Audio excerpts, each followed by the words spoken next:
Hello friends, welcome back to my channel.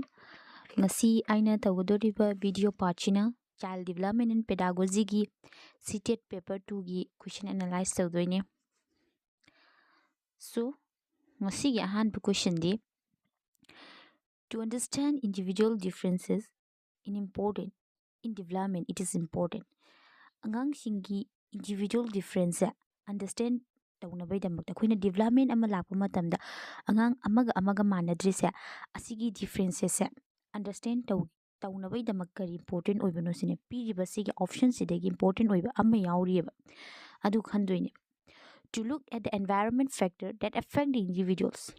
Environment gi factor di yengadrab angang amaga manadrise environment gi factor di yengadoribra natraga to consider maturation of the body and brain angang dugi body duga brain dugi maturation se asida consider tawraga angang amaga manadi haidoira natraga to consider both inherited characteristic as well as the environmental factor and their interplay adu natraga magi inherited pokakpadagi yauraba character amasung magi environmental factor asi ani sina interplay tawbana maram oiraga angang amaga manadrini haibasi important oidoribra natraga to look at the inherited characteristic that given its person a special start in life. Inherited characteristic ka magi pokakpade kaktang yawpa adudu kaktang na oigadrasineba dudi angang amagi amaga individual difference laysa makhoi development individual difference lay sigi important se kaino haiba kanda inherited tawrakpa magi heredity plus environment laydoineba so question number 1 gi answer di rama number 3 oidoine. The next question is which of the following is not a principle of development? Didi not haramania we have to find out the negative statement. Negative statement never thidoise. Haidi sigi piriba option sidigi principle of development oidabase karamba no sineba. Development is relatively orderly. Development is relatively orderly chatpra. Natraga development take place gradually over the period of time. Development is gradually over the period of time gi matungina development tawribra natraga exact course and nature of development is determined at the time of birth itself. Exact angang dugi course nature of development se hek pokpadagi yaura abani sine oidoira natraga individual develop at different rate mioi amaga se different rate to develop tawra sine. That means akoina find out tawgadaba answer se odd oiba statement ne hadi akoigi development se relatively orderly neba pass tawise hadi stage amomom tawra chatli neba then development take place development se matamgi matungina chatli neba mioi amagi development se mana deba mo dudi sigi sida haiba exact course and nature of development and haiba about itself the yauri in yaubuna deba. So question number 2 gi answer di rama number 3 oidoineba. Take no ha kanda koina find out to hariba statement sa principle of development oidaba haibaneba. So question number 3d2. Next question number 3. Several research study shows that teachers have more overall interaction with boys than girls. What is the correct explanation of this? Research study mayamama tawbasina so tawreba that the teachers sina makhoigi overall interaction se boys tani heli sini nupi dagi adudi hairiba keno se correct explanation se kari no sineba. Boys need more attention than girls. Boys sina nupi dagi hena attention mathau tai natraga this is an example of gender bias in teaching. Gender takpa matamda gender bias tawbagi example amani sine. Boys are easier to manage than girls in the classroom. Boys things in a manage over easy way as compared to the girls. Boys have much more academic capabilities than girls. Academic capabilities boys ni hena lai sini girls tik. Piriba statement sigi karamba answer oiduno sini. Haibadi research mayam tawriba oza sing sina takpa matamda nupa macha sing sidana hena interaction pibiba nupi dana watpa asise kai hai no sineba. Sigi sidi kai no ha kanda khoigi gender bias leibagineba la gender takpa matamda ozaduna takpa matamda gender bias leibana maram oibaneba ꯑꯗꯨꯗꯤ ꯁꯤꯒꯤꯁꯦ example of gender bias ꯑꯣꯏꯗꯣꯏꯅꯦꯕ ꯀꯣ so question number 3ꯒꯤ ꯑꯟꯁꯔꯗꯤ ꯔꯃꯥ number 2. The next question is question number 4. Which of the following is central to the concept of progressive education? ꯄꯤꯔꯤꯕ option ꯃꯔꯤꯁꯤꯗꯒꯤ progressive ꯏꯖꯨꯀꯦꯁꯟꯒꯤ ꯁꯦꯟꯇꯔꯁꯦ ꯀꯔꯝꯕ ꯑꯣꯏꯗꯣꯏꯅꯣ ꯁꯤꯅꯦꯕ ꯀꯣ. The first one is belief in the capabilities and the potential of every child. ꯑꯉꯥꯡ ꯈꯨꯗꯤꯡꯃꯛꯇ ꯃꯈꯣꯏꯒꯤ ꯑꯉꯥꯡꯁꯤꯡꯗꯨꯒꯤ capability and ꯃꯈꯣꯏꯒꯤ ꯄꯣꯇꯦꯟꯁꯤꯌꯦꯜꯁꯦ ꯑꯁꯤꯁꯤꯡꯁꯦ ꯑꯩꯈꯣꯏꯅ ꯅꯣꯏ ꯇꯧꯕ ꯉꯝꯒꯅꯤ ꯅꯣꯏꯅ ꯉꯝꯒꯅꯤ ꯍꯥꯏꯅ ꯑꯩꯈꯣꯏꯅ ꯊꯥꯖꯕꯤꯕ ꯑꯃ ꯊꯝꯗꯣꯏꯅꯦꯕ ꯑꯉꯥꯡꯁꯤꯡꯁꯤꯗ. ꯅꯠꯇ꯭ꯔꯒ instructions and assessment. Instruction ꯇꯧꯅꯕ assessment ꯇꯧꯅꯕ standard ꯑꯣꯏꯅ ꯊꯝꯕꯤꯕ ꯑꯁꯤꯁꯤꯅ progressive education ꯑꯣꯏꯒꯗ꯭ꯔꯥ. Extrinsic motivation and uniform assessment parameter ꯊꯝꯕꯤꯕ ꯃꯈꯣꯏꯒꯤ ꯑꯣꯏꯅ extrinsic motivation ꯍꯥꯏꯔꯒꯗꯤ ꯖꯁ ꯃꯄꯥꯟꯂꯣꯝꯗꯒꯤ ꯃꯄꯥꯟ ꯃꯤꯑꯣꯏ ꯑꯃꯅ ꯍꯥꯏꯔꯒ ꯃꯇꯨꯡ ꯏꯟꯅ ꯃꯈꯣꯏꯅ ꯃꯣꯇꯤꯚꯦꯠ ꯑꯣꯏꯕꯗꯣ ꯃꯁꯥ ꯃꯇꯣꯟꯇꯅ ꯃꯅꯨꯡꯗꯒꯤ ꯂꯥꯛꯄꯗꯣ ꯅꯠꯇꯦꯕ. ꯃꯅꯨꯡꯗꯒꯤ ꯃꯣꯇꯤꯚꯦꯠ ꯑꯣꯏꯕꯁꯤꯅ ꯑꯩꯈꯣꯏꯅ intrinsic motivation ꯍꯥꯏꯕꯅꯦꯕ. Extrinsic motivation ꯁꯤꯗꯤ ꯃꯄꯥꯟꯂꯣꯝꯗꯒꯤ ꯑꯦꯅꯤ ꯃꯤ ꯑꯃꯅ ꯍꯥꯏꯔꯛꯑ ꯃꯇꯨꯡ ꯏꯟꯅ ꯅꯠꯇ꯭ꯔꯒ ꯑꯦꯅꯤ ꯄꯣꯠ ꯑꯃꯒꯤ ꯗꯤꯖꯥꯏꯔ ꯑꯃꯒꯤ ꯑꯣꯏꯅ ꯃꯁꯥꯁꯦ ꯃꯣꯇꯤꯚꯦꯠ ꯑꯣꯏꯕꯁꯦ ꯑꯁꯤꯁꯦ extrinsic motivation ꯍꯥꯏꯗꯣꯏꯅꯤ. Textbook centric learning ꯀꯣ textbook centric learning ꯁꯦ progressive education ꯑꯣꯏꯒꯗ꯭ꯔꯥ ꯁꯤꯅꯦꯕ. So progressive education ꯁꯤꯗꯗꯤ ꯑꯉꯥꯡ ꯈꯨꯗꯤꯡꯃꯛꯁꯦ belief in capabilities and potential of every learning neba every child neba. So question number 4 ꯒꯤ ꯑꯟꯁꯔꯗꯤ Rama number 1. The next is question number 5. What instruction adaptation should a teacher make while working with the student who are visually challenged? Visually challenged ꯂꯩꯕ ꯑꯉꯥꯡ ꯑꯃꯗ ꯑꯣꯖꯥ ꯑꯃꯅ instruction adaptation ꯁꯦ instruction ꯇꯧꯕ ꯃꯇꯝꯗ ꯀꯔꯤ ꯀꯔꯤ adapt ꯇꯧꯒꯗꯣꯏꯅꯣ ꯁꯤꯅꯦꯕ. Use a variety of visual representation. ꯑꯣꯖꯥꯗꯨꯅ ꯂꯥꯏꯔꯤꯛ ꯇꯥꯛꯄ ꯃꯇꯝꯗ ꯄꯤꯛꯆꯔ ꯎꯕ ꯄꯤꯛꯆꯔꯒꯨꯝꯕ ꯀꯔꯤ ꯀꯔꯤ ꯚꯤꯖꯨꯋꯦꯜ ꯑꯣꯏꯅ ꯌꯦꯡꯉꯒ ꯄ꯭ꯔꯖꯦꯟꯇꯦꯁꯟ ꯇꯧꯕ ꯌꯥꯕ ꯃꯌꯥꯝ ꯑꯃ ꯌꯨꯁ ꯇꯧꯕꯤꯒꯗ꯭ꯔꯥ. ꯑꯣ ꯅꯠꯇ꯭ꯔꯒ oral herself so that the student can watch her closely. ꯃꯁꯥ ꯃꯥꯕꯨ oral ꯇꯧꯕꯤꯕ ꯑꯗꯨꯒ so that student ꯃꯌꯥꯝꯁꯤꯡꯗꯨꯅ ꯃꯉꯣꯟꯗ ꯌꯦꯡꯁꯤꯟꯕꯤꯅꯕꯅꯦꯅ ꯑꯗꯨ ꯇꯧꯕꯤꯒꯗ꯭ꯔꯥ ꯑꯣꯖꯥ ꯑꯃꯅ. ꯅꯠꯇ꯭ꯔꯒ focus on variety of written tasks especially worksheet. ꯏꯕꯒꯤ written tasks ꯃꯌꯥꯝ ꯑꯃꯁꯤꯗ focus ꯇꯧꯕꯤꯕꯁꯤꯅ ꯑꯣꯏꯒꯗ꯭ꯔꯕ.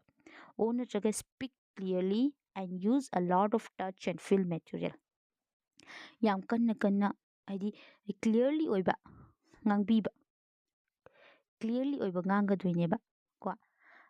And use a lot of ꯍꯥꯏꯗꯤ ꯄꯥꯏꯅꯕ touchꯀꯨꯝꯕ feelꯒꯨꯝꯕ ꯁꯤꯒꯨꯝꯕ material ꯃꯌꯥꯝ ꯑꯃꯁꯦ ꯁꯤꯖꯤꯟꯅꯔꯒ ꯑꯣꯖꯥꯗꯨꯅ teaching and learning process ꯇꯧꯗꯣꯏꯅꯦꯕ.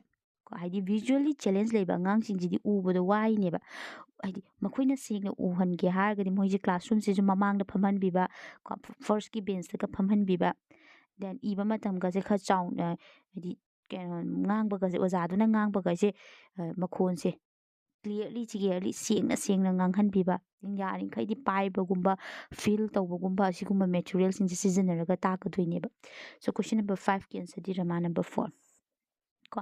ꯗꯦꯟ ꯍꯤꯌꯔꯤꯡ ꯄ꯭ꯔꯣꯕ꯭ꯂꯦꯝ ꯂꯩꯕ ꯑꯉꯥꯡꯁꯤꯡ ꯑꯣꯏꯔꯒꯅ ꯑꯩꯈꯣꯏꯅ ꯑꯣꯖꯥꯗꯨꯅ ꯀꯟꯅ ꯀꯟꯅꯒ ꯉꯥꯡꯕ ꯈꯣꯠꯄꯒ ꯇꯧꯗꯣꯏꯅꯦꯕ ꯁꯤꯒꯨꯝꯕꯁꯤꯡꯁꯦ. Next the question is question number 6. Cooperative learning and peer tutoring dash in an inclusive classroom. Inclusive classroom da cooperative learning ga peer tutoring ga sa karamba oidoinoba sigisida haibadi makhoi se should be actively discouraged oidoribra natraga should be occasionally used oidoribra natraga should not be used oidoira natraga should be actively promoted oidoira sineba. Cooperative learning and peer tutoring sa ꯑꯩꯈꯣꯏꯅ inclusive classroom ꯁꯤꯗꯗꯤ ꯑꯩꯈꯣꯏꯅ actively promote ꯇꯧꯗꯣꯏꯅꯦꯕ. Cooperative learning ꯍꯥꯏꯗꯤ ꯑꯉꯥꯡ ꯑꯃꯒ ꯑꯃꯒꯁꯦ cooperate ꯇꯧꯔꯒ learn ꯇꯧꯃꯤꯟꯅꯗꯣꯏꯅꯦꯕ. ꯅꯣꯂꯦꯖꯀꯁꯦ share ꯇꯧꯃꯤꯟꯅꯗꯣꯏꯅꯦꯕ. ꯃꯥꯅ ꯈꯪꯕ ꯈꯔꯗꯨꯁꯨ ꯃꯥ ꯍꯥꯏꯗꯣꯏꯅꯦ ꯑꯃꯗꯨꯅ ꯈꯪꯕ ꯈꯔꯁꯨ share ꯇꯧꯃꯤꯟꯅꯔꯒ learning ꯇꯧꯗꯣꯏꯅꯦꯕ. Peer tutoring ꯍꯥꯏꯗꯤ ꯑꯉꯥꯡ ꯃꯣꯏ ꯃꯁꯦꯟ ꯆꯞ ꯃꯥꯟꯅꯕ ꯕꯦꯁ ꯃꯁꯦꯟꯅ ꯑꯃꯅ ꯑꯃ ꯇꯥꯛꯃꯤꯟꯅꯗꯣꯏꯅꯦꯕ. So question number 6ꯒꯤ ꯑꯟꯁꯔꯗꯤ Rama number 4. The next question is question number 7. Which of the following is most important in an inclusive classroom? Inclusive classroom amada piriba statement sida karambana important oibano sine. Inclusive classroom hargadi angang khudingmak to loin include toroga study tawdoini irrespective of their disability. Disability laigera adagi background adi differently able oigera natraga ꯍꯥꯏꯗꯤ diverse background ꯃꯌꯥꯝꯗ ꯂꯩꯕ ꯑꯉꯥꯡꯁꯤꯡ ꯑꯣꯏꯔꯁꯨ inclusive ꯑꯣꯏꯅ study ꯇꯧꯗꯣꯏꯅꯦꯕ ꯀꯣ ꯁꯣ ꯀꯣꯏꯁꯟ number 7ꯁꯦ ꯍꯥꯏꯕꯗꯤ ꯀꯣꯏꯁꯟ number 7ꯁꯤꯗ ꯍꯥꯏꯁꯦ ꯑꯩꯈꯣꯏꯒꯤ ꯏꯟꯀ꯭ꯂꯨꯁꯤꯞ ꯀ꯭ꯂꯥꯁꯔꯨꯝꯒꯤ ꯑꯣꯏꯕ ꯁ꯭ꯇꯦꯠ ꯐꯣꯂꯣꯋꯤꯡ ꯏꯝꯄꯣꯔꯇꯦꯟꯁꯦ ꯀꯔꯝꯕꯅꯣ ꯁꯤꯅꯦꯕ ꯁ꯭ꯇꯦꯟꯗꯔꯗꯥꯏꯁ ꯇꯦꯁꯇꯤꯡ ꯇꯧꯒꯗ꯭ꯔꯥ ꯏꯟꯀ꯭ꯂꯨꯁꯤꯞ ꯀ꯭ꯂꯥꯁꯔꯨꯝ ꯑꯃꯗ ꯑꯉꯥꯡꯁꯤꯡꯁꯦ ꯁ꯭ꯇꯦꯟꯗꯔꯗꯥꯏꯁ ꯑꯣꯏꯅ ꯇꯦꯁꯇꯤꯡ ꯇꯧꯕꯤꯗꯣꯏꯔꯥ ꯅꯠꯇ꯭ꯔꯒ ꯀꯣꯝꯄꯤꯇꯤꯇꯤꯞ ꯁ꯭ꯇꯦꯟꯗꯔꯗꯥꯏꯁ ꯂꯔꯅꯤꯡꯁꯦ ꯇꯦꯁꯇꯤꯡꯒꯩꯁꯤ ꯑꯣꯏꯔꯔꯣꯏꯕ ꯏꯟꯀ꯭ꯂꯨꯁꯤꯞ ꯍꯥꯏꯔꯒ ꯑꯉꯥꯡꯁꯤꯡꯁꯤꯕꯨ ꯇꯦꯁ ꯇꯧꯔ ꯇꯧꯒꯗꯕ ꯅꯠꯇꯦꯕ ꯄ꯭ꯔꯃꯣꯇꯤꯡ ꯀꯝꯄꯤꯇꯤꯇꯤꯞ ꯂꯔꯅꯤꯡ ꯄ꯭ꯔꯃꯣꯠ ꯇꯧꯔꯣꯏꯀꯣ ꯅꯠꯇ꯭ꯔꯒ ꯌꯨꯅꯤꯐꯣꯔꯝ ꯏꯟꯁꯇ꯭ꯔꯛꯁꯟ ꯄꯤꯕꯤꯒꯗ꯭ꯔꯥ ꯌꯨꯅꯤꯐꯣꯔꯝ ꯆꯞ ꯃꯥꯟꯅꯕ ꯏꯟꯁꯇ꯭ꯔꯛꯁꯟ ꯑꯃꯗ ꯄꯤꯕꯤꯒꯗ꯭ꯔꯕ ꯆꯞ ꯃꯥꯟꯅꯕꯗ ꯏꯟꯁꯇ꯭ꯔꯛꯁꯟ ꯄꯤꯕ ꯌꯥꯗꯦꯀꯣ ꯏꯟꯀ꯭ꯂꯨꯁꯤꯞ ꯀ꯭ꯂꯥꯁꯔꯨꯝ ꯍꯥꯏꯔꯒꯗꯤ ꯗꯤꯁꯑꯦꯕꯤꯂꯤꯇꯤꯗ ꯂꯩꯕ ꯑꯉꯥꯡꯁꯤꯡꯁꯤꯁꯨ ꯅꯣꯔꯃꯦꯜ ꯁ꯭ꯇꯨꯗꯦꯟꯒ ꯄꯨꯃꯤꯟꯅꯔꯒ ꯐꯝꯃꯒ ꯂꯥꯏꯔꯤꯛ ꯇꯧꯃꯤꯟꯅꯗꯣꯏꯅꯦꯕ ꯑꯗꯨꯗꯤ ꯅꯣꯔꯃꯦꯜ ꯁ꯭ꯇꯨꯗꯦꯟꯅ ꯈꯪꯕꯒꯤ ꯆꯥꯡꯒ ꯗꯤꯁꯑꯦꯕꯜ ꯑꯣꯏꯕ ꯑꯉꯥꯡꯅ ꯈꯪꯕꯒꯤ ꯆꯥꯡꯁꯦ ꯈꯦꯠꯅꯗꯣꯏꯅꯦꯕ ꯃꯈꯣꯏꯒꯤ ꯑꯣꯏꯅ ꯋꯦ ꯑꯣꯐ ꯏꯟꯁꯇ꯭ꯔꯛꯁꯟꯁꯦ ꯃꯦꯊꯣꯗ ꯑꯣꯐ ꯇꯤꯆꯤꯡꯁꯦ ꯈꯔ ꯈꯦꯠꯅꯔꯛꯀꯗꯣꯏꯅꯦꯕ ꯑꯗꯨꯅ ꯑꯣꯖꯥꯗꯨꯅ ꯌꯨꯅꯤꯐꯣꯔꯝ ꯑꯣꯏꯅ ꯏꯟꯁꯇ꯭ꯔꯛꯁꯟ ꯇꯧꯕꯗꯤ ꯌꯥꯔꯣꯏꯕ ꯁꯣ ꯀꯣꯏꯁꯟ number 7ꯒꯤ ꯑꯟꯁꯔꯗꯤ IEP individualized education plan. The next question is question number 8. Which of the following is a correctly matched pair of learner and their primary characteristic? ꯄꯤꯔꯤꯕ ꯑꯣꯞꯁꯟꯁꯤꯗꯒꯤ ꯀꯔꯝꯕ ꯂꯔꯅꯔꯁꯤꯡꯒꯤ ꯃꯥꯒꯤ primary ꯀꯦꯔꯦꯛꯇꯔꯤꯁꯇꯤꯛꯁꯤꯡꯁꯦ ꯑꯆꯨꯝꯕ ꯑꯣꯏꯕꯅꯣ ꯁꯤꯅꯦꯕ ꯗꯥꯏꯂꯦꯛꯁꯤꯛ ꯂꯔꯅꯔ ꯍꯥꯏꯗꯤ lack of reading and writing ꯐ꯭ꯂꯨꯌꯦꯟꯁꯤꯁꯦ ꯑꯣꯏꯗꯣꯏꯔꯥ creative learner hyperactive slow in completing work ꯑꯣꯏꯗꯣꯏꯔꯥ attention deficit learning high motivation can sustain attention for long period of time hearing impaired learner cannot see comprehend visual information hearing impaired learner haine hearing impaired learner already tabada wattoini sigisidadi visual haireba so question number 4 gi answer simadi oirara attention deficit learner high motivation oigani can sustain attention for long period of time no ꯑꯩꯈꯣꯏꯒꯤ attention deficit ꯑꯣꯏꯕ ꯑꯉꯥꯡꯁꯤꯡꯁꯤꯗꯤ ꯂꯣꯡꯒꯔ ꯄꯤꯔꯤꯌꯠ of ꯇꯥꯏꯝꯗ attention ꯂꯩꯕ ꯄꯤꯕ ꯉꯝꯃꯣꯏꯕ ꯁꯣ ꯀꯣꯏꯁꯟ number 3ꯒꯤ ꯑꯟꯁꯔꯁꯨ ꯑꯣꯏꯗ꯭ꯔꯦ creative ꯂꯔꯅꯔꯗ hyperactive and slow in completing work ꯃꯈꯣꯏꯁꯦ ꯀꯝꯄ꯭ꯂꯤꯇꯤꯡ ꯋꯥꯔꯛꯇ ꯁ꯭ꯂꯣ ꯑꯣꯏꯔꯣꯏ ꯌꯥꯝ ꯐꯥꯁ ꯑꯣꯏꯗꯣꯏꯅꯦꯕ ꯀ꯭ꯔꯤꯌꯦꯇꯤꯞ ꯑꯣꯏꯕ ꯑꯉꯥꯡꯁꯤꯡꯁꯤꯗꯤ ꯑꯦꯚ꯭ꯔꯤ ꯄꯣꯠꯁꯤꯗ ꯌꯥꯝꯅ ꯁꯠ ꯇꯧ ꯉꯝꯗꯣꯏꯅꯦꯕ ꯁꯣ ꯀꯣꯏꯁꯟ ꯅꯝꯕꯔ 2 ꯁꯤꯒꯤ 2ꯁꯤꯃꯁꯨ ꯑꯣꯏꯔꯔꯣꯏ 8ꯀꯤꯗꯤ ꯗꯥꯏꯂꯦꯛꯁꯤꯛ ꯂꯔꯅꯔ ꯍꯥꯏꯕꯅꯦ ꯗꯥꯏꯂꯦꯛꯁꯤꯌꯥ ꯀꯥꯏꯁꯦ ꯔꯤꯗꯤꯡ ꯑꯦꯟ ꯔꯥꯏꯇꯤꯡ difficulty ꯂꯩꯕ ꯑꯉꯥꯡꯁꯤꯡꯗꯨꯅꯦꯕ so question number 8 ꯒꯤ answer Rama number 1. The next question is question number 9. The ability to come up with the original and divergent solution to a problem is a primary characteristic of the ability to come up with original and divergent solutions problem amagi ko problems amagi original and divergent solutions lakpagi primary characteristics se karambu oigadoino sine impaired children oidoira natraga creative children oidoira natraga children with learning disability oigodoira natraga egocentric children oigodra sineba so question number 9 se any problems amagi ko original and divergent solution am puthokpa ngambasingse creative oiba angangsingsina puthokpa ngameba so question number 9 gi answer di rama number 3 neba sorry rama number 2 neba. Next is question number 10. Which of the following is not be consistent with the constructivist environment? Piriba option sidagi constructivist environment oidaba karambu oidoino sine we have not haibase ugadami ko not oiragadi negative oiba statement ne find out to dusi sigi marak sidagi or tab statement du neba student work collaboratively and given support to engage in task oriented dialogue with each other students collaboratively and are given support piyeba to engage a task oriented dialogue pinaba ko moy masinse another ramana teacher elicit students ideas and experience in relationship to key topic and plan teaching learning to elaborate and restructure their current knowledge teacher singsina angang singsida ideas and experience haidi particular topic amadugi ko particular topic to key topic to gi khara di idea piraga angang singda teaching and learning elaborate and makhoi restructure tawbiraga makhoi current knowledge da ne hena idea pibina bohna sina khoi gi constructivist environment se oigadra natraga teacher employ specific and of the term assessment strategies and give feedback. Ko teachersꯤꯡꯗꯨꯅ specific term and ko makoigi ꯍꯥꯏꯗꯤ summative assessment gumбagi keno taraga ꯍꯥꯏꯗꯤ employ tawraga and then feedback ki product ꯍꯥꯏꯗꯤ feedback on product rather than process feedback ta lakpa process tadi yengdaba asigumbasin oidoira natraga student are given frequent opportunity ꯑꯉꯥꯡꯁꯤꯡꯗꯨꯗ frequent opportunity piraga to engage in the complex meaningful and problem solving activities ꯑꯣꯏꯒꯗ꯭ꯔꯥ ꯁꯤꯅꯦꯕ so ꯑꯩꯈꯣꯏꯒꯤ ꯁꯤꯒꯤꯁꯤꯗ ꯍꯥꯏꯁꯦ ꯁꯤꯒꯤꯁꯤꯗ ꯍꯥꯏꯔꯤꯕ ꯀꯣꯏꯁꯟꯁꯦ ꯅꯣꯠꯅꯦꯕ constructivist environment ꯍꯥꯏꯔꯒꯗꯤ ꯑꯉꯥꯡ ꯑꯃꯒ ꯑꯃꯒꯁꯦ ꯅꯣꯂꯦꯖꯁꯦ ꯃꯣꯏ ꯃꯁꯥꯒꯤ ꯅꯣꯂꯦꯖꯁꯦ knowledge construct ꯇꯧꯍꯟꯗꯣꯏꯅꯦꯕ particular ꯑꯦꯟꯚꯥꯏꯔꯣꯟꯃꯦꯟꯗꯨꯗ knowledge construct ꯇꯧꯅꯕ ꯑꯦꯟꯚꯥꯏꯔꯣꯟꯃꯦꯟ ꯑꯃ ꯑꯣꯏꯗꯣꯏꯅꯦꯕ ꯑꯗꯨꯗꯤ ꯅꯣꯂꯦꯖ ꯀꯟꯁꯇ꯭ꯔꯛ ꯇꯧꯒꯦ ꯍꯥꯏꯔꯒꯗꯤ ꯑꯉꯥꯡꯁꯦ ꯑꯃꯒ ꯑꯃꯒꯁꯦ ꯀꯣꯂꯥꯕꯔꯦꯠ ꯇꯧꯃꯤꯟꯅꯗꯣꯏꯅꯦꯕ ꯀꯣꯂꯥꯕꯔꯦꯠ ꯇꯧꯃꯤꯟꯅꯅꯤ ꯑꯃꯒ ꯑꯃꯒꯁꯦ ꯁꯞꯄꯣꯔꯠ ꯇꯧꯃꯤꯟꯅꯗꯣꯏꯅꯤ ꯑꯩꯅ ꯈꯪꯕ ꯑꯥꯏꯗꯤꯌꯥꯗꯨꯁꯨ ꯁꯤꯌꯔ ꯇꯧꯔꯛꯀꯅꯤ ꯃꯣꯏꯅ ꯈꯪꯕ ꯑꯥꯏꯗꯤꯌꯥꯗꯨꯁꯨ ꯁꯤꯌꯔ ꯇꯧꯔꯛꯀꯅꯤ ꯑꯗꯨꯒ ꯀꯣꯂꯥꯕꯔꯦꯠ ꯇꯧꯃꯤꯟꯅꯗꯣꯏꯅꯦꯕ ꯇꯤꯆꯔꯁꯤꯅ ꯑꯃꯨꯛ ꯀꯩꯗꯧꯅꯤ ꯍꯥꯏꯕꯗ ꯃꯈꯣꯏꯅ ꯈꯪꯉꯤꯕ ꯑꯥꯏꯗꯤꯌꯥ ꯑꯦꯟ ꯑꯦꯛꯁꯄꯤꯔꯤꯌꯦꯟꯁꯇꯣ ꯇꯣꯄꯤꯛꯇꯣ ꯑꯃꯨꯛꯀ ꯍꯟꯅ ꯏꯂꯥꯕꯣꯔꯦꯠ ꯇꯧꯔꯒ ꯀꯔꯦꯟ ꯅꯣꯂꯦꯖꯇꯨꯗ ꯍꯦꯟꯅ ꯑꯞꯗꯦꯠ ꯇꯧꯅꯕ ꯑꯃꯨꯛ ꯑꯦꯛꯁꯄ꯭ꯂꯦꯟ ꯇꯧꯕꯤꯅꯦꯕ ꯑꯅꯥꯗꯔ ꯑꯃꯅ ꯑꯩꯈꯣꯏꯒꯤ ꯀꯣ ꯃꯈꯣꯏꯗꯗꯤ ꯐ꯭ꯔꯤꯀ꯭ꯋꯦꯟ ꯑꯣꯄꯣꯔꯆꯨꯅꯤꯇꯤ ꯑꯗꯨꯝ ꯈꯔ ꯐꯪꯒꯅꯤ ꯍꯥꯏꯗꯤ to engage in complex meaningful problem based activity ꯃꯌꯥꯝ ꯑꯃ ꯑꯗꯨꯝ ꯁ꯭ꯇ꯭ꯔꯒꯜ ꯇꯧꯔ ꯍꯥꯏꯗꯤ ꯁꯣ ꯗꯦꯠ ꯃꯈꯣꯏꯅ ꯑꯣꯄꯣꯔꯆꯨꯅꯤꯇꯤ ꯃꯌꯥꯝ ꯑꯃꯁꯦ ꯐꯦꯁ ꯇꯧꯔꯒ ꯅꯣꯂꯦꯖꯁꯦ ꯀꯟꯁꯇ꯭ꯔꯛ ꯇꯧꯕ ꯌꯥꯅꯕ ꯍꯣꯠꯅꯗꯣꯏꯅꯦꯕ ꯁꯣ ꯁꯤꯒꯤꯁꯤꯗꯗꯤ ꯅꯦꯒꯦꯇꯤቭ ꯍꯥꯏꯕꯅꯤꯅ ꯁꯤꯒꯤꯁꯤꯗ term and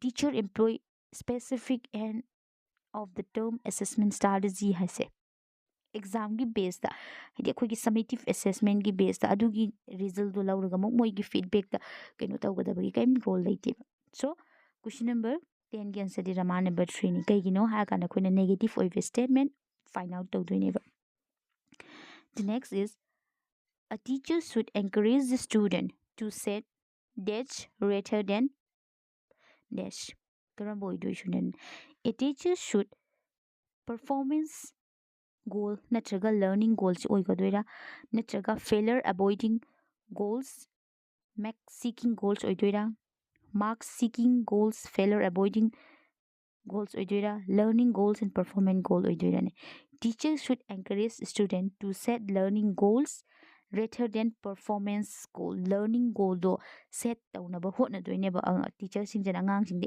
encourage tawduise rather than moigi performance do aduda performance ki goal du focus yam tawoi so question number 11 gi answer dira number 4 the next is which of the following does not result in meaningful facilitation of learning ꯄꯤꯔꯤꯕ ꯑꯣꯞꯁꯟꯁꯤꯗꯒꯤ meaningful facilitation of learning ꯑꯣꯏꯗꯕ ꯀꯔꯝꯕ ꯑꯣꯏꯗꯣꯏꯅꯣ ꯁꯤꯅꯦꯕ promoting repetition and recall ꯑꯉꯥꯡꯁꯤꯡꯗ repetition and recall ꯇꯧꯕꯁꯤꯅ repetition ꯁꯤ ꯐꯥꯎ ꯍꯟꯖꯤꯟ ꯍꯟꯖꯤꯟ ꯀꯩꯅꯣ ꯇꯧꯒ ꯍꯥꯏꯕꯁꯤꯅ meaningful learning facilitation ꯑꯣꯏꯒꯗ꯭ꯔꯥ ꯁꯤꯅꯦꯕ use of example and non example exampleꯁꯨ ꯑꯃꯁꯨꯡ non exampleꯁꯨ ꯄꯤꯕꯁꯤꯅ ꯑꯉꯥꯡꯁꯤꯡꯁꯤꯗ meaningful learning ꯑꯣꯏꯒꯗ꯭ꯔꯥ encouraging multiple ways of looking a problem amda answer mayam ama yengnaba wakhan khalhangnaba encourage tawbasina oigadra natraga connecting new knowledge to the pre existing knowledge angang singda hajik leiriba knowledge to the mathak to da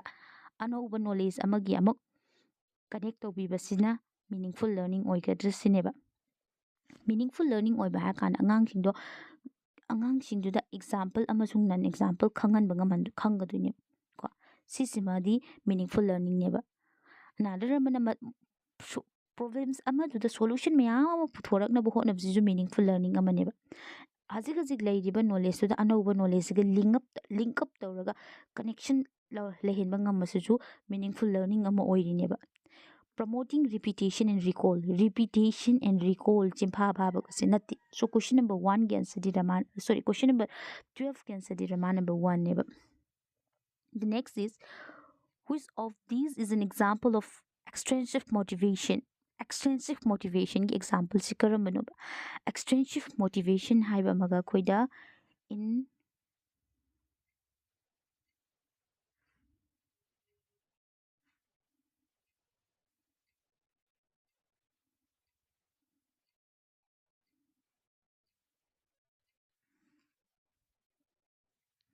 extrinsic motivation haibamga intrinsic motivation haibamga leiba koida intrinsic motivation ꯀꯣ intrinsic motivation ꯍꯥꯏꯗꯤ ꯑꯉꯥꯡꯁꯤꯡꯁꯦ ꯃꯈꯣꯏꯁꯦ ꯃꯅꯨꯡꯗꯒꯤ motivate ꯃꯁꯥꯒꯤ ꯃꯅꯨꯡꯗꯒꯤ motivate ꯑꯣꯏꯗꯣꯏꯅꯦꯕ extrinsic motivation ꯍꯥꯏꯗꯤ ꯃꯄꯥꯟ ꯊꯣꯡꯗꯒꯤ ꯂꯥꯛꯄ ꯃꯣꯇꯤꯚꯦꯁꯟꯅꯦꯕ ꯑꯗꯨꯗꯤ ꯑꯦꯛꯖꯥꯝꯄꯜꯁꯦ ꯀꯔꯝꯕ ꯑꯣꯏꯗꯣꯏꯅꯣ ꯁꯤꯅꯦꯕ I learn so much when I do my homework ꯃꯥꯅ homework ꯇꯧꯕ ꯃꯇꯝꯗ ꯃꯌꯥꯝ ꯑꯃ ꯈꯪꯕ ꯉꯝꯃꯤ ꯍꯥꯏꯕꯁꯦ extrinsic motivation ꯑꯣꯏꯒꯗꯣꯏꯔꯥ ꯅꯠꯇ꯭ꯔꯒ doing homework make me understand my concept better ꯃꯥꯒꯤ ꯀꯟꯁꯦꯞꯁꯦ ꯍꯦꯟꯅ better ꯑꯣꯏꯅ ꯈꯪꯍꯜꯂꯤ ꯍꯥꯏꯕꯁꯤꯅ extrinsic motivation ꯑꯣꯏꯒꯗ꯭ꯔꯥ I complete my homework because the teacher give us marks for an assessment ꯁꯤꯗ ꯍꯥꯏꯁꯤ I complete homework ꯑꯩꯅ homework complete ꯇꯧꯔꯤꯁꯦ ꯀꯩꯒꯤꯅꯣ ꯍꯥꯏ ꯀꯥꯟꯗ ꯃꯥꯁꯦ mark ꯐꯪꯉꯦꯕ assignmentꯒꯤꯗꯃꯛꯇ ꯑꯁꯤꯁꯦ ꯑꯣꯏꯗꯣꯏꯔꯥ ꯅꯠꯇ꯭ꯔꯒ I enjoy doing my homework because it is so much fun enjoy ꯇꯧꯋꯦꯕ ꯃꯥ homework ꯇꯧꯕ ꯀꯥꯟꯗ ꯑꯁꯤꯁꯦ ꯑꯣꯏꯒꯗ꯭ꯔꯥ ꯁꯤꯅꯦꯕ so question number 13ꯒꯤ ꯑꯟꯁꯔꯗꯤ ꯁꯤꯁꯦ ꯑꯣꯏꯗꯣꯏ question number 3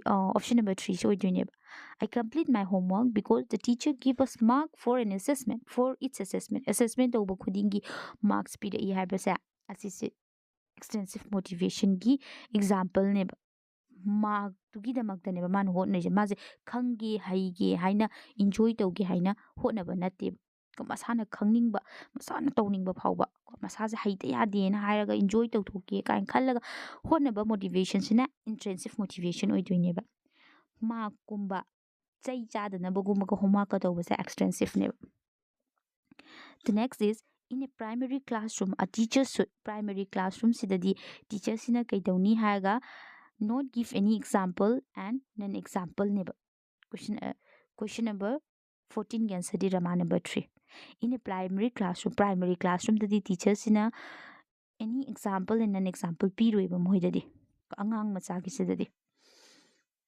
which of the following strategies should promote the meaning making in children karamba option ꯄꯤꯔꯤꯕ ꯑꯣꯞꯁꯟꯁꯤꯗꯒꯤ ꯁ꯭ꯇ꯭ꯔꯥꯇꯦꯖꯤꯁꯤꯗꯒꯤ ꯑꯉꯥꯡꯁꯤꯡꯁꯤꯗ ꯃꯤꯅꯤꯡ ꯃꯦꯀꯤꯡꯗ ꯄ꯭ꯔꯣꯃꯣꯠ ꯇꯧꯗꯣꯏꯅꯣꯕ ꯑꯗꯨꯗꯤ ꯇ꯭ꯔꯥꯟꯁꯃꯤꯁꯟ ꯑꯣꯐ ꯏꯟꯐꯣꯔꯃꯦꯁꯟ ꯑꯣꯏꯒꯗ꯭ꯔꯥ ꯌꯨꯖꯤꯡ ꯄ꯭ꯌꯨꯅꯤꯇꯤቭ ꯃꯦꯖꯔ ꯑꯣꯏꯒꯗ꯭ꯔꯥ ꯌꯨꯅꯤꯐꯣꯔꯝ ꯑꯦꯟड ꯁ꯭ꯇꯦꯟꯗꯔꯗꯥꯏꯖ ꯇꯦꯁꯇꯤꯡ ꯑꯣꯏꯒꯗ꯭ꯔꯥ ꯑꯦꯛꯁꯄ꯭ꯂꯣꯔꯦꯁꯟ ꯑꯦꯟड ꯗꯤꯁꯀꯁꯟꯁꯦ ꯑꯣꯏꯒꯗ꯭ꯔꯥ ꯁꯤꯅꯦꯕ question number 15ꯒꯤ ꯑꯟꯁꯔꯗꯤ Rama number 4 meaning making learning in children promote tꯧꯗꯣꯏꯁꯦ exploration and discussion ಸಿನೆಬ question number 15ꯒꯤ ಅನ್ಸರ್ದಿ Rama number 4 the next is which of the following are example of effective learning strategy ꯄꯤꯔꯤꯕ optionꯁꯤꯗꯒꯤꯀꯣ effective learning strategy ꯒꯤ example ꯁꯤ ꯀꯔꯝꯕ ꯑꯣꯏꯗꯣꯏꯅꯣ ꯁꯤꯅꯦꯕ ꯀꯣ goal setting and timetable ꯁꯤ ꯑꯣꯏꯒꯗ꯭ꯔꯥ ꯅꯠꯇ꯭ꯔꯒ making organization charts and concept map thinking an example and an example explaining to the peers नत्रगा self questioning oigadra sineba so question number 16 gi answer sidi khoigi sigi sida effective learning strategy tawgi haragadi khoisi goal setting tawgadami timetable thamgadami organization adagi thinking of example and an example legadami then explaining to the peers aigadami and self questioning su leidoineba so question number 16 gi answer di rama number 3 neba the next is in a constructivist frame child is viewed as constructivist classroom the child se kamaina view taweba tabula rasa or the blank slate tabula rasa is a blank slate hani kashu yawdaba haibaneba ko whose life is saved entirely by the experience makhoi life se experience tagi save the wishine natraga a passive being who can be saved and modeled into any form through conditioning natraga a problem solver and a scientific investigator a miniature adult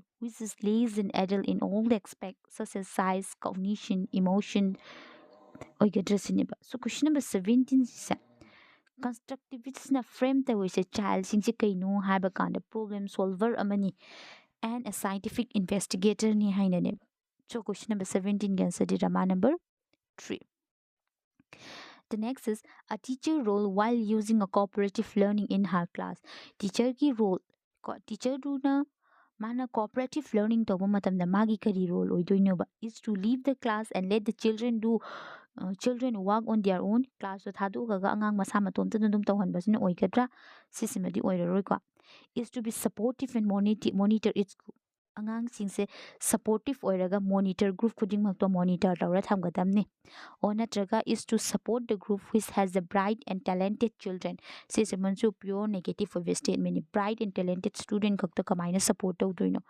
ꯀꯩꯒꯤꯅꯣ ꯍꯥꯏꯗꯤ ꯑꯣꯖꯥꯁꯤꯗꯤ ꯂꯣꯏꯅ ꯑꯃꯈꯛꯇ ꯑꯣꯏꯅ ꯎꯔꯛꯀꯗꯣꯏꯅꯦꯕ ꯁꯣ question number 3ꯒꯤ ꯁ꯭ꯇꯦꯠꯃꯦꯟꯁꯨ ꯑꯣꯏꯔꯔꯣꯏ is to be a silent spectator and let the children do what they want ꯇꯨꯃꯤꯟꯅ ꯌꯦꯡꯉꯒ ꯂꯩꯔꯒ ꯑꯉꯥꯡꯁꯤꯡꯁꯦ ꯃꯁꯥ ꯃꯇꯣꯝꯇ ꯇꯧꯍꯟꯕꯁꯦ ꯑꯣꯏꯒꯗ꯭ꯔꯅꯤ ꯁꯤꯁꯤꯃꯁꯨ ꯑꯣꯏꯔꯔꯣꯏꯕ ꯇꯤꯆꯔꯒꯤ ꯔꯣꯜꯁꯦ ꯁꯄꯣꯔꯇꯤꯞ ꯑꯣꯏꯒꯗꯕꯅꯤ ꯏꯠꯁ ꯒ꯭ꯔꯨꯞꯁꯤꯡꯁꯦ ꯃꯣꯅꯤꯇꯔ ꯇꯧꯗꯣꯏꯅꯦꯕ ꯁꯣ ꯀ꯭ꯋꯦꯁꯟ ꯅꯝꯕꯔ 18ꯒꯤ ꯑꯟꯁꯔꯗꯤ ꯔꯃꯥ number 2 The next is children errors and misconception. Childrenꯁꯤꯡꯁꯤꯅ error and misconception ꯑꯣꯏꯕꯁꯦ ꯀꯔꯤ ꯃꯔꯝꯗꯒꯤꯅꯣ ꯀꯩꯒꯤꯅꯣ ꯍꯥꯏꯔ are hindrance and obstacle to teaching and learning process. ꯑꯉꯥꯡꯁꯤꯡꯁꯤꯅ error and misconception ꯂꯥꯛꯏꯕꯒꯤ ꯃꯔꯝꯁꯦ ꯀꯩꯒꯤꯅꯣ ꯁꯤꯅꯦꯕ ꯁꯤꯗ ꯍꯪꯉꯤꯕ ꯀꯣꯏꯁꯟꯁꯦꯀꯣ ꯑꯗꯨꯗꯤ ꯀꯩꯒꯤꯅꯣ ꯍꯥꯏ ꯀꯥꯟꯗ ꯁꯤꯒꯤꯁꯤꯗ errors and misconceptionꯁꯦ are the significant step ꯑꯃꯅꯦꯕ ꯇꯤꯆꯤꯡ ꯑꯦꯟ ꯂꯔꯅꯤꯡ ꯄ꯭ꯔꯣꯁꯦꯁꯀꯤ ꯑꯉꯥꯡꯁꯤꯡꯁꯤꯅ ꯍꯣꯠꯅꯔꯛꯄ ꯃꯇꯝꯗ ꯄꯥꯕ ꯍꯧꯔꯛꯄ ꯃꯇꯝꯗ ꯑꯁꯣꯏꯕꯗꯤ ꯌꯥꯎꯒꯗꯣꯏꯅꯦꯕ ꯃꯤꯁꯀꯟꯁꯦꯞꯁꯟꯁꯤ ꯌꯥꯎꯒꯗꯣꯏꯅꯤ ꯇꯤꯆꯔꯁꯤꯅ ꯃꯤꯁꯀꯟꯁꯦꯞꯁꯟꯁꯤ ꯀ꯭ꯂꯤꯌꯔ ꯇꯧꯗꯣꯏꯅꯦ ꯑꯁꯣꯏꯕꯁꯦ ꯃꯣꯗꯤꯐꯥꯏ ꯇꯧꯕꯤꯗꯣꯏꯅꯦꯕ ꯁꯣ ꯀ꯭ꯋꯦꯁꯟ ꯅꯝꯕꯔ 19ꯒꯤ ꯑꯟꯁꯔꯗꯤ ꯔꯃꯥ number 4 Next is, according to Piaget, specific psychological structure organize a way of making sense of experience are called. Piagetꯀꯤ ꯃꯇꯨꯡ ꯏꯟꯅ ꯖꯤꯟ ꯄꯤꯌꯥꯖꯦꯠꯀꯤ ꯃꯇꯨꯡ ꯏꯟꯅ psychological structure ꯑꯩꯈꯣꯏꯒꯤ way of making ꯑꯩꯈꯣꯏꯒꯤ sense of experienceꯗꯒꯤ knowledge ꯀꯩꯀꯩ organize ꯇꯧꯕꯁꯦ ꯑꯁꯤꯒꯤꯁꯦ ꯖꯤꯟ ꯄꯤꯌꯥꯖꯦꯠꯅ ꯀꯔꯝꯕ term ꯀꯔꯝꯕ ꯄꯤꯔꯝꯕꯅꯣ ꯁꯤꯅꯦꯕ ꯁ꯭ꯀꯦꯃꯥ ꯍꯥꯏꯔꯝꯕ꯭ꯔꯥ ꯏꯃꯦꯖ ꯍꯥꯏꯔꯝꯕ꯭ꯔꯥ ꯃꯦꯟꯇꯜ ꯃꯦꯞ ꯍꯥꯏꯔꯝꯕ꯭ꯔꯥ ꯅꯠꯇ꯭ꯔꯒ ꯃꯦꯟꯇꯜ ꯇꯨꯜ ꯍꯥꯏꯔꯝꯕ꯭ꯔꯥ ꯁꯤꯅꯦꯕ ꯑꯗꯨꯗꯤ ꯖꯤꯟ ꯄꯤꯌꯥꯖꯦꯠꯀꯤ ꯃꯇꯨꯡ ꯏꯟꯅꯗꯤ ꯁ꯭ꯀꯦꯃꯥꯅꯦꯕ ꯍꯥꯏꯔꯝꯃꯤꯁꯦ ꯑꯩꯈꯣꯏꯒꯤ ꯃꯦꯟꯇꯜ ꯑꯩꯈꯣꯏꯒꯤ ꯕ꯭ꯔꯦꯟꯁꯤꯅ ꯑꯦꯕꯤꯂꯤꯇꯤꯁꯦ ꯁ꯭ꯇ꯭ꯔꯛꯆꯔ ꯇꯧꯕ ꯉꯝꯕ ꯅꯣꯂꯦꯖ ꯂꯧꯁꯤꯟꯕ ꯉꯝꯕꯁꯤꯅꯦꯕ ꯀ꯭ꯋꯦꯁꯟ ꯅꯝꯕꯔ 21ꯅ with an appropriate question suggestion the child's understanding can be extended far beyond the point which she could have reached alone which construct does above statement being highlight ꯄꯤꯔꯤꯕ ꯁ꯭ꯇꯦꯠꯃꯦꯟꯁꯤꯗ ꯀꯔꯝꯕ ꯀꯟꯁꯇ꯭ꯔꯛꯅ highlight ꯇꯧꯅꯕ with an appropriate question ꯅꯠꯇ꯭ꯔꯒ suggestionꯁꯤꯅꯅꯦ the child understand to be extended beyond the point ꯃꯈꯣꯏꯗ suggestion ꯅꯠꯇ꯭ꯔꯒ question ꯈꯔ ꯇꯧꯕꯅ ꯑꯉꯥꯡꯁꯤꯡꯒꯤ understandꯁꯦ ꯃꯥꯒꯤ beyond the point ꯇꯨꯗ understandꯁꯦ ꯈꯤꯇꯪ extend ꯇꯧꯕ ꯉꯝꯃꯦꯕ ꯑꯗꯨꯗꯤ which she could have reached alone suggestionꯁꯦ ꯄꯤꯔ ꯃꯇꯨꯡꯗ ꯃꯥꯁꯥ ꯃꯇꯣꯝꯇꯅ ꯑꯃꯨꯛ ꯔꯤꯆ ꯇꯧꯕ ꯉꯝꯃꯦꯕ ꯍꯣꯠꯅꯅꯤꯡꯉꯤꯕ ꯄꯣꯠꯁꯦ ꯀꯔꯤꯅꯣ ꯐꯪꯒꯗꯕꯁꯦ ꯀꯔꯤꯅꯣ ꯒꯣꯜꯁꯦ ꯀꯔꯤꯅꯣ ꯍꯥꯏꯕꯁꯦ ꯑꯗꯨꯗꯤ ꯑꯁꯤꯒꯤ ꯄꯤꯔꯤꯕꯁꯦ ꯁꯤꯒꯤ ꯄꯤꯔꯤꯕ ꯁ꯭ꯇꯦꯠꯃꯦꯟꯁꯤꯗꯒꯤ ꯀꯔꯝꯕꯅ ꯀꯟꯁꯇ꯭ꯔꯛ ꯇꯧꯕꯅꯣ ꯁꯤꯅꯦꯕ ꯏꯀ꯭ꯋꯤꯂꯤꯕ꯭ꯔꯝꯅ ꯇꯧꯕ꯭ꯔꯥ ꯀꯟꯖꯔቬꯁꯟꯅ ꯇꯧꯕ꯭ꯔꯥ ꯅꯠꯇ꯭ꯔꯒ ꯏꯟꯇꯦꯂꯤꯖꯦꯟꯅ ꯇꯧꯕ꯭ꯔꯥ ꯖꯣꯟ ꯑꯣꯐ ꯄ꯭ꯔꯣꯛꯁꯤꯃꯦꯜ ꯗꯦꯕꯂꯞꯃꯦꯟꯅ ꯇꯧꯕ꯭ꯔꯥ ꯁꯤꯅꯦꯕ ꯁꯤꯗꯤ zone of proximal ꯗꯦꯕꯂꯞꯃꯦꯟꯅꯦꯕ ꯕꯥꯏꯒꯣꯁꯀꯤꯒꯤ zone of ꯄ꯭ꯔꯣꯛꯁꯤꯃꯦꯜ ꯗꯦꯕꯂꯞꯃꯦꯟꯗꯨꯅꯦꯕ ꯁꯤꯒꯤꯁꯦ ꯍꯥꯏꯗꯤ ꯑꯉꯥꯡꯗꯨꯅ ꯍꯣꯠꯅꯕꯗꯨ ꯈꯤꯇꯪ ꯑꯩꯈꯣꯏꯅ ꯁꯞꯄꯣꯔꯠ ꯇꯧꯕꯤꯕ ꯇꯥꯔꯗꯤ ꯁꯞꯄꯣꯔꯠꯇꯨꯒꯤ ꯃꯇꯨꯡ ꯏꯟꯅ ꯃꯥꯁꯦ ꯄꯥꯔꯇꯤꯀꯨꯂꯔ ꯒꯣꯜꯗꯨꯗ ꯃꯇꯣꯝꯇ ꯇꯧꯖꯕ ꯉꯝꯈꯤꯅꯦꯕ ꯖꯣꯟ ꯑꯣꯐ ꯄ꯭ꯔꯣꯛꯁꯤꯃꯦꯜ ꯗꯦꯕꯂꯞꯃꯦꯟꯅꯦꯕ According to Lev Vygotsky, the basic mental capacities are transformed into higher cognitive process primarily through Vygotsky ꯃꯇꯨꯡ ꯏꯟꯅ ꯑꯩꯈꯣꯏꯒꯤ basic mental capacitiesꯁꯦ higher cognitive processꯁꯦ transform into higher cognitive processꯇ transfer ꯇꯧꯕꯁꯦ primaryꯁꯦ ꯀꯔꯝꯕ throughꯗꯒꯤ ꯂꯥꯛꯀꯗꯣꯏꯅꯦ social interactionꯗꯒꯤ ꯂꯥꯛꯀꯗꯣꯔꯤꯕ꯭ꯔꯥ stimulus and response associationꯗꯒꯤ ꯂꯥꯛꯀꯗꯣꯏꯔꯥ adaptation and organizationꯗꯒꯤ ꯂꯥꯛꯀꯗꯣꯔꯤꯕ꯭ꯔꯥ rewards and punishmentꯗꯒꯤ ꯂꯥꯛꯀꯗꯣꯏꯔꯥ ꯁꯤꯅꯦꯕ so Lev Vygotskyꯒꯤ ꯃꯇꯨꯡ ꯏꯟꯅꯗꯤ social interaction ꯁꯤꯅꯦꯕ ꯂꯥꯛꯀꯗꯣꯏꯁꯦ The next question is, which of the following statement denote the relationship between development and learning correctly? ꯄꯤꯔꯤꯕ optionꯁꯤꯗꯒꯤ development and learning say denote ꯇꯧꯕꯁꯦ relationship ꯁꯦ denote ꯇꯧꯕꯁꯦ ꯀꯔꯝꯕ ꯑꯣꯏꯗꯣꯏꯅꯣ ꯁꯤꯅꯦꯕ So question number 23ꯒꯤ answer Rama number 3 development and learners are interrelated and interdependent neba. The next question is question number 24. One of the major accomplishment of concrete operational states. Major accomplishment of concrete operational states ki major accomplishment se karam boy do ba. Question number 24 ki answer the ability to conserve neba. So is the concrete operational states se kino gi Piaget ki states sing neba. Piaget ki states ki ama neba. Constructivists such as Jean Piaget and Lev Vygotsky view learning as Jean Piaget kumba adigi Lev Vygotsky gi ani sa asisina constructivist learning se kamaina view tawi sineba ko learning view to sa process of meaning making by active learning de gi makhoi gi knowledge sa meaning making to ngam understand to han bangam hai. Question number 25 can study 3 26 na selecting and representing the stories and clipping from newspaper that portray both men and women in the non-traditional role is an effective strategy to counter the gender stereotype ne. Ko. So question number 26 can answer Rama number 3. Question number 27, read the following description and identify the stage of moral reasoning of Colbert ki moral reasoning is stage puto usine piriba sigi statement se paraga. Right action is defined by the self-chosen ethical principle of conscience that are valid for all humanity regardless law and social agreement. Right action sa karina define tawno ha kana khoi self-chosen ethical principle mayam sing sina khoi right action se define tawne ko asi mayam sing sina khoi valid ꯍꯥꯏꯗꯤ ꯁꯤ ꯃꯌꯥꯝꯁꯤꯒꯤ ꯀꯩꯅꯣꯁꯦ ethical principle ꯃꯌꯥꯝꯁꯦ for all the humanity law and social agreement ꯃꯌꯥꯝꯁꯤꯒꯤ ꯃꯇꯨꯡ ꯏꯟꯅ ꯑꯩꯈꯣꯏꯁꯨ follow ꯇꯧꯗꯣꯏꯅꯦꯕ ꯑꯗꯨꯗꯤ ꯁꯤꯒꯤ ꯍꯥꯏꯔꯤꯕ ꯁ꯭ꯇꯦꯠꯃꯦꯟꯁꯦ ꯀꯔꯝꯕ ꯁ꯭ꯇꯦꯖꯅ ꯐꯣꯂꯣ ꯇꯧꯕꯅꯣ ꯁꯤꯅꯦꯕ ꯑꯩꯈꯣꯏꯒꯤ ꯀꯣꯜꯕꯔꯠꯀꯤ ꯃꯣꯔꯦꯜ ꯔꯤꯖꯅꯤꯡ ꯊꯤꯑꯣꯔꯤꯁꯤꯗ. So question number 27ꯒꯤ ꯑꯟꯁꯔꯗꯤ universal ethical principle ꯅꯦꯕ ꯀꯣ universal ethical principle orientation ꯑꯣꯏꯗꯣꯏꯅꯦꯕ. The next question is, as part of Howard Gardner theory of multiple intelligence, how will the intelligence of a person with the following characteristic be categorized? Howard Gardner gi matung ina magi piriba characteristics sa karamba type of intelligence oidoino sineba. Ability to detect and respond appropriately to the mood ki matung ina magi haidi ability detect and response to bangamba, then temperate motivation and intention to others singa si khangba ngamba asise karamba oidoino sineba. So question number 28 can study interpersonal neba mi amana mi atopai matangda khangbiba migi response khangba ngamba mi se motivation ga tawba ngamba ko asigumba se koina interpersonal haiga doineba interpersonal multiple intelligence neba. Sigis the intrapersonal haragana masa maton tagi khangba ko naturalistic haragana nature gi matangda yamna idea leba ko nature sing the love over nature gi matangda characteristic leba sing chineba. So question number 29 gi answer na, which of the following should be the reason for assessment of children? Assessment of children gi reasons e karamba oidoino sineba. So assessment of reasons to improve the teaching and learning process sama oirani ko. Then chigi to find out what changes progress in learning take place in the children's issue oirani. Then to discuss the capability of potential strength and sigi sa high sa teaching and learning assessment gi reasons kari maram gi no sineba khoina separate tawnabagi di natreba separate assessment ama lakpa matamda angang singje separate and leveling oiragadi negative to oidineba positive to obiara roiba assessment tawbagi reasons teaching and learning improve tawnaba ko angang singchuda kari changes leire kaya ma haire haibadu khangduaga hena makhoi gi learning gap to modify tawbinaba ko adugumba mayam singjubo find out kaino tawbinaba neba. So question number 29 gi answer di Rama number 2. The next is 30.